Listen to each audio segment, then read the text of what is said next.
Harry stories presents फूटा घड़ा। बहुत समय पहले की बात है। किसी गांव में एक किसान रहता था। वह रोज भोर में उठकर दूर झरनों से स्वच्छ पानी लेने जाया करता था। इस काम के लिए वह अपने साथ दो बड़े घड़े ले जाता था, जिन्हें वो डंडे में बांधकर अपने कंधे पर दोनों ओर लटका लेता था। उनमें से एक घड़ा कहीं से फूटा हुआ था और दूसरा एकदम सही था। इस वजह से रोज घर पहुंचते पहुंचते किसान के पास 1.5 घड़ा पानी ही बच पाता था। ऐसा 2 सालों से चल रहा था। सही घड़े को इस बात का घमंड था कि वो पूरा का पूरा पानी घर पहुंचता है और उसके अंदर कोई कमी नहीं है। वहीं दूसरी तरफ फूटा घड़ा इस बात से शर्मिंदा रहता था कि वो आधा पानी ही घर तक पहुंचा पाता है और किसान की मेहनत बेकार चली जाती है।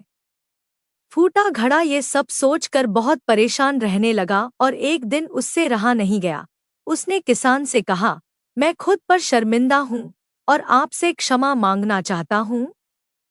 क्यों? किसान ने पूछा, तुम किस बात से शर्मिंदा हो? शायद आप नहीं जानते, पर मैं एक जगह से फूटा हुआ हूँ और पिछले 2 सालों से मुझे जितना पानी घर पहुँचाना चाहिए था बस उसका आधा ही पहुँचा पाया हूँ। मेरे अंदर ये बहुत बड़ी कमी है और इस वजह से आपकी मेहनत बर्बाद होती रही है। फूटे घड़े ने दुखी होते हुए कहा।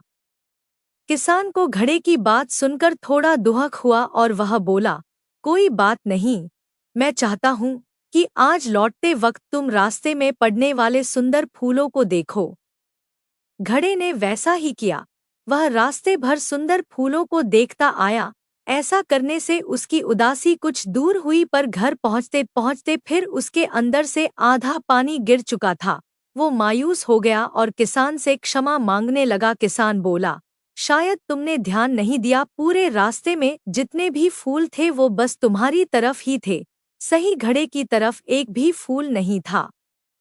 ऐसा इसलिए क्योंकि मैं हमेशा से तुम्हारे अंदर की कमी को जानता था और मैंने उसका लाभ उठाया।